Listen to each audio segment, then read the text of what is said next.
Las Cabo Próximo Nasana na mi canal. You already know it's your boy Hood Diggity, the Rock Reactor, back with another video. Yes, sir. Before I proceed, let me know where you tapping in from. Let me know what country, what city, what mountain, what hill, what cave, what island, what planet, what universe. Let me know where you at. Represent your hood. Yes, sir. Wy lubowi do mojej Ukrainy.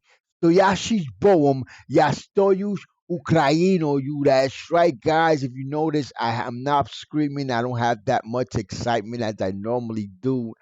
I'm still I have it, but I have it inside of me. Physically, I can't have it because I'm still a little bit sick, guys. I'm still recovering. Got a stuffy nose. It's complicated, but we're here, guys. We're here. It's been a while. I've been wanting to do Keith independent video for a while. I've been wanting to get back to it, guys. And here we are. I actually wanted to do specifically this one, because I love doing stories about courage. I love doing stories about people who beat the odds. I love doing stories about, especially young men who just don't give up, who just keep it moving. But when I say young men, I mean young men. It could be young women also. It's just people that are basically an example to all of us. People that we should be looking at and learning from. And even us old people could look at young men like this and learn from him. I haven't really seen the video, but I have a good feeling based on the title. That is definitely about courage. It's definitely about somebody who beat the odds, somebody who just won't give up, somebody whose spirit is unmatchable. Let's get right to it, guys. Ukrainian soldier on surviving 200 days in the kill zone. Wow. Let's get right to it, guys. And before we do, if you haven't already, make sure you subscribe to my channel, hit the notification bell, hit the like button. Any donations to my channel will be greatly appreciated. My PayPal account is on the screen. Let's get right to it, guys. Let me hook it up. First, it was hard to complain because I chose to be there myself. And second, it's simple. If not me, then who? So I made the decisions, breathed in, breathed out, gathered my thoughts, went out and engaged him. I took him out. After all that, I just wanted to feel alive. To everything you've been through, would you go back to a frontline position? I don't know. I can't answer that. New technologies have transformed the battlefield in Ukraine, drastically changing the missions of infantry soldiers on the front line. Infantry deployments now often last hundreds of days, as moving into and out of a position, once a routine task, has become a high-risk operation, with Russian drones monitoring the area around the clock. To better understand what it takes to serve as an infantry soldier in Ukraine in 2026, we travel to the front line to speak with a 27-year-old soldier with the call sign Хворий, meaning the sick one in Ukrainian. From September to March, he spent 204 days at a position with a comrade, holding ground in a critical sector of the front line near Kostantinivka in Donetsk Oblast. Here's what he told us about his experience. Tell us about your experience. How many combat deployments have you had? Because we all basically know about that longest one. That was actually the first one of its kind for me. So your very first one lasted 200 days. Before that, my service was just guard duty, checkpoints, some roadblocks, stuff like that. How has infantry service in general changed since 2022? It's hard for me to say because I wasn't in those really tough combat conditions from the very start. My experience began when the whole drone era had already started, so it's hard for me to compare. More drones started flying, there were more ambush drones, fiber optic drones got better, they underwent some upgrades, including improvements to their cameras and communications, and started flying further.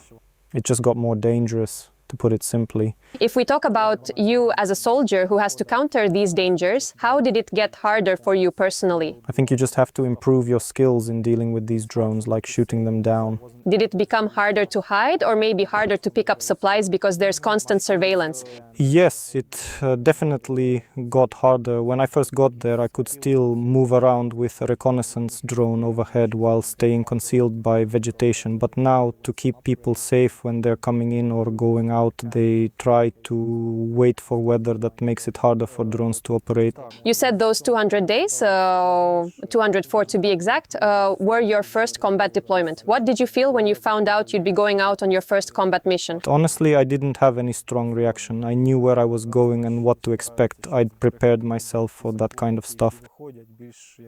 How would you describe the job of an infantryman?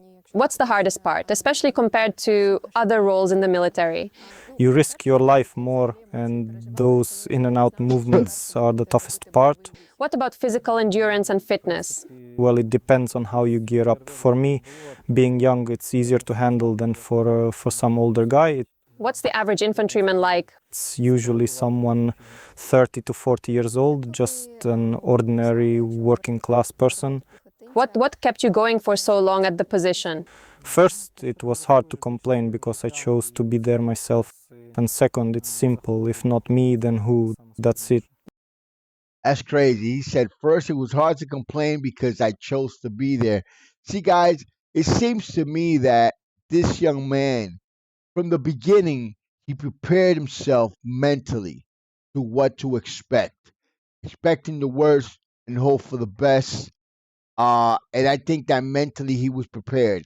I think that um he knew how to manage his fears because we all have fears, guys. This guy, he must have been scared also. It's just he knew how to manage it. He didn't let the fear overcome him. He didn't let the fear take control of him. Did it help that you were in the dugout with Skipper the whole time? Did having a comrade make it easier? Yeah, I think it would have been much harder alone. In what way? Psychologically, and because I wouldn't have had anyone to rely on. Did you ever feel, even though you and Skipper were inseparable, like you were alone on that little patch of land, any sense of isolation? Probably isolation, yeah. You realize it's just the two of you, and if something happens, you can only count on each other. Did you ever get on each other's nerves? Yeah, it even got to the point where we'd yell at each other. We argued about getting out of the dugout, about how loud the radio should be, about audiobooks, just all sorts of stuff. What was wrong with the book? Well, he liked one, I didn't, then he'd say, listen to this one, just nonsense. Do you think those arguments were caused by fatigue or just boredom? I'd say it was just wanting to get something off your chest. Were you able to stay in touch with your loved ones during all that time?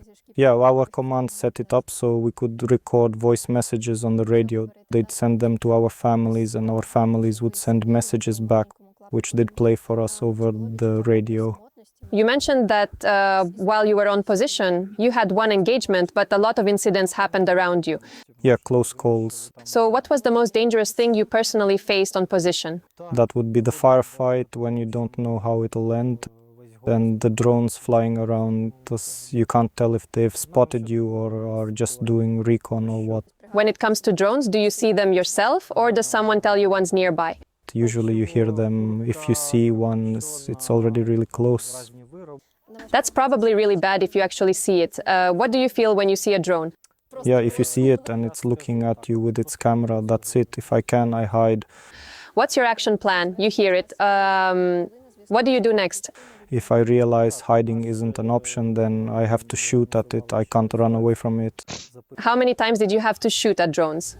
At least twice, once on position, once when I was leaving. Can you recall the day you had direct engagement with the enemy? How did it unfold? He got really close while the weather was bad, but managed to hide. We could hear him, but our recon drones couldn't find him. That went on for a few days. Then finally he showed himself. Our guys spotted him and started sending drones after him. But it was right before dusk, and at some point he just disappeared, covered himself with a cloak. Our guys lost sight of him. Basically, we lost him. Then I'm just all into this story, guys. I haven't stopped the video because I'm just imagining everything that he's saying. I'm just hung by his words. Everything he's saying is like I'm picturing everything, and I'm picturing myself. What if I would have been there? How would I have felt? Like I'm all into the story, guys. This is one of those stories where I'm forgetting that I'm actually reacting, that I'm actually recording. He started getting critically close to us. So I made the decision, breathed in, breathed out, gathered my thoughts, went out and engaged him. I took him out. This trip and this interview wouldn't have been possible without the support of viewers like you. And if you want to help us continue reporting from the front lines, please consider becoming a member of our community. The link is in the description below. Thank you for your support. If we talk about drones again, how much time did you have to spend in the dugout because of constant surveillance? When they're flying, it's almost all the time. You only go out to take out trash or pick up supplies. When the weather was bad, I'd let myself move around more. Can you talk about how risky it was to go 20 to 40 meters from your position to pick up supplies? Basically, as soon as you go out, you're visible. The further you go, the more exposed you are, the higher the risk of being spotted. But if something happens near you, dropping the supplies there isn't great, because if they find them, they might find you too. Were there many times when a supply drop got stuck somewhere and you had to improvise or hide? Yeah, it happened in a tree, in bushes. Sometimes it bounced really far. You had to climb, poke it with a stick, or just run really fast. Did you ever have to leave a supply behind? No, but there were times when animals tore it up and I had to clean up after them so we wouldn't get exposed. We didn't feed the cats or dogs. There was a wild boar that loved to terrorize our supplies. We had to use a drone against it. And then mice, that's standard. We tried to fight them, but it didn't work. We put out poisoned bait, but it only attracted more of them. In the end, we just sealed everything in boxes and covers, and eventually they left on their own. I wanted to go back to the question of tracking time. You said you had a watch, but I remember in another interview you said you stopped counting days at some point. Yeah, I said that. I just didn't see the point anymore. Do you remember what month that was? Around the third month. And after that, just whatever happens, happens. That's it. What would you recommend to other soldiers, infantrymen, who end up in a similar situation? Because I feel like the hardest thing is the uncertainty. How do you deal with that? Probably just distract yourself with something. For us, when we ran out of things to talk about, we ordered newspapers, magazines. My buddy's brother sent us an MP3 player with audiobooks. We distracted ourselves however we could. When did you come up with the newspaper idea? Probably around the second month, when the weather got bad and we couldn't use the radio as much, so we came up with that. About audiobooks, I read that you listened to The Lord of the Rings. You said you argued about a book. Yeah, that was the one. At first I didn't want to listen to it because I'd seen the movie Kozara, but my body kept insisting it was different, and it turned out he was right. Not everything was in the movie. The Lord of the Rings seems like a special book in the context of the Ukrainian war. Did you feel them? Yeah, there are some parallels. Well, probably the orcs who have no souls and just follow Sauron's orders. You were there during New Year's and Christmas, right? Yeah. How did you spend that time? We just said, hey, it's New Year, exchanged holiday greetings with the neighboring positions. The command post made us a nice package with treats, cookies, smoked chicken, different meat products, stuff you don't usually get. They packed it really well, so it would make it to us. That's about it. Did you feel at least a little bit of joy or happiness in that moment? Yeah, the guys went out of their way, found all that, organized it, and it got to us. Does your perception of holidays or special dates change when you're on position? I guess they just get forgotten. They don't seem that important anymore. That's it. Did you notice your thoughts changing over time? From the first month to the seventh, did your mindset shift? I started worrying less about unusual situations. So that's about it. After all that, I just wanted to feel alive, walk somewhere, breathe fresh air. I just didn't want to sit at home, stare at gadgets, and waste time. Did your sense of danger dull over time? Why do you think that happens? Yes, after being there so long, things I used to pay attention to, I stopped noticing as much. We adapt, get used to it, something like that. But in the end, we still want to live, right? Yes, but at some point you just realize it's not as dangerous as you thought when you didn't understand it. Maybe it's about fatigue, exhaustion. Probably, in some sense, yeah. There's a bit of that. In your opinion, do civilians really understand the difficulties that infantry soldiers face today? Put it bluntly, No. they haven't been there, so they can't fully understand what's going on. That is true, guys. And I've said this before.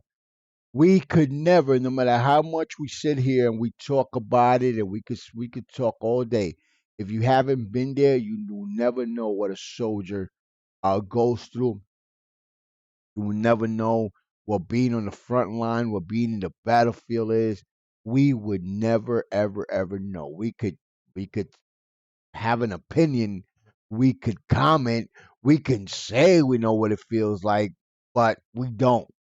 We don't. And that's why when soldiers come back from situations like this, it's impossible for us to understand them. on. Do you think society values and understands the infantry? Honestly, people started noticing us through interviews and online. Within the brigade, you can see it in the recognition we receive and the way they treat us. This might sound a bit grand, but do you feel like a hero of your time in Ukraine? Yes, I'm someone who voluntarily joined this war and tries to do something. A lot of experts and drone manufacturers are saying that maybe in the future, infantry could be replaced by drones and the kill zone will be dominated by drones. Do you think it's possible to ever replace infantry? It's hard for me to answer. I don't know all the aspects. Like I've said in other interviews, when the weather's good, drones can do a lot. But when they can't fly, it's just a person with a rifle facing the enemy. If machines could replace people in the hardest and most dangerous situations, that would be great. The experience you went through, does it still stay with you or have you moved past it? I've already moved past it. I've moved on with my life. How do you see your future in the Ukrainian army? Right now, I'm not sure where to go next, but for now, I'm staying in the brigade, doing what I can. After everything you've been through, would you go back to a frontline position? I don't know. I can't answer that. Given the latest news and how you feel, who's winning the war right now? I don't know. It's a back and forth, swings both ways. How do you see Ukraine's future victory? Some kind of opportunity or strength that can at least hold the enemy at the current line. If So you don't see victory as restoring the borders? that's possible, that'd be great, but I'm more down to earth. Since you're still watching, you're probably someone who wants to better understand what is happening in Ukraine. So do more than 34,000 members of the Kyiv independent community. If you'd like to join them and support independent journalism in Ukraine, you'll find all the details in the description below or by scanning the QR code on the screen. Guys, support Kyiv Independent, support Kyiv Independent. I love this channel, guys. I just haven't had time. I just realized how much I love this channel. I just realized how much I've been missing. I just realized how I've been meaning to do it again, how I have lost touch with the Ukrainian war. I used to be up to date because I used to everything, every news, everything. I used to always cover it. I haven't been able to, guys, but I want to get back to it little by little. It has to be little by little because I still have a lot on my plate. Plus the fact that I'm sick right now. I have to catch up, but listening to this, guys, it just brought me back. Like, damn, I've been missing all this. I've been missing a lot. I've been missing a lot. I was really into Kyiv Independent, and I'm gonna continue. I'm gonna continue. I'm gonna continue to support it, guys. Make sure you support our Kyiv Independent. It doesn't have to be through my channel. You can just go to Kyiv Independent and check out the videos on your own if you like.